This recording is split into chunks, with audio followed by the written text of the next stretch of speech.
The Pope thinks celibacy is a problem he can solve, trees save more lives than action heroes, and OkCupid is playing games with your heart. Like an expert fisherman, I'm going to catch you, then clean out your news guts and fry up some current events dinner. News trout.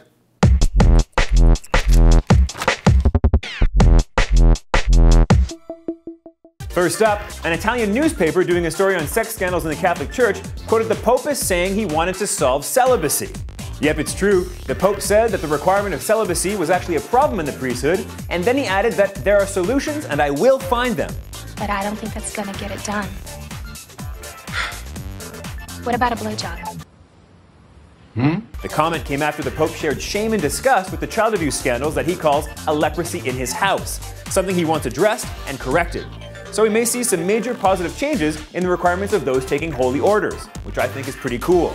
It's a pretty fun story, and the Pope was also quoted as saying he won't rest until every tip in the Catholic community gets a little wet, legal styles.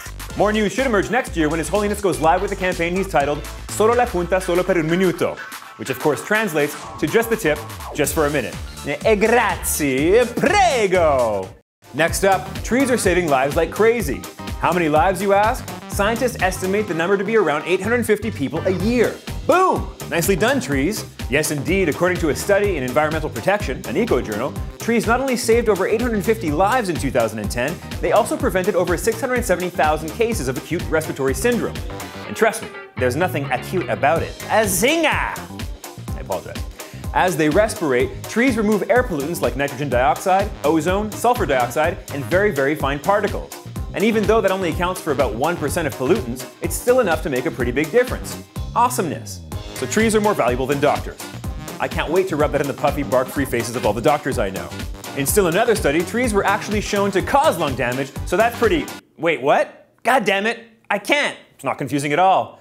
Yep, and in still another study, science proved that trees are in fact fish and our faces are made of chocolate. All faces. F you, science. Last up, OkCupid has been experimenting on humans and they give exactly zero fucks about it. The popular dating site revealed on their blog, OkCupid Trends, that it has regularly tampered with client accounts by hiding profile pictures and claiming matches were higher or lower than the site's actual software calculations for compatibility. Come on, OkCupid. So you're putting the douchey jock with the craft-obsessed cat lady? Or you're pairing the artisanal hot dog-obsessed foodie who loves Ghost Recon with a paleo chick who does Tough Mudder races as a warm-up to her real workout, which is tearing down log cabins with her hands? Not cool. Not cool, Cupid.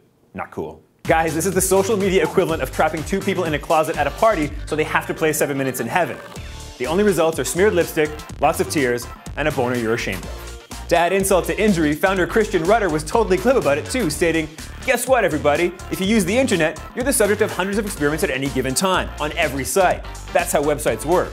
He totally could have tossed in a "suck it" there at the end, and it wouldn't have seemed out of place. He also confessed that he thought of rebranding the site, calling it Will They Mate? Sexologists and psychological researchers recently reported that this is the meanest thing anyone's done to a lonely person in a really long time.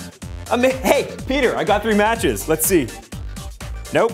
It's a cross-eyed cat in a bread bag who only speaks German, a one-legged rock climber whose profile is written in emojis, and a pizza box named Ecstasy. She spells her name with 3 X's.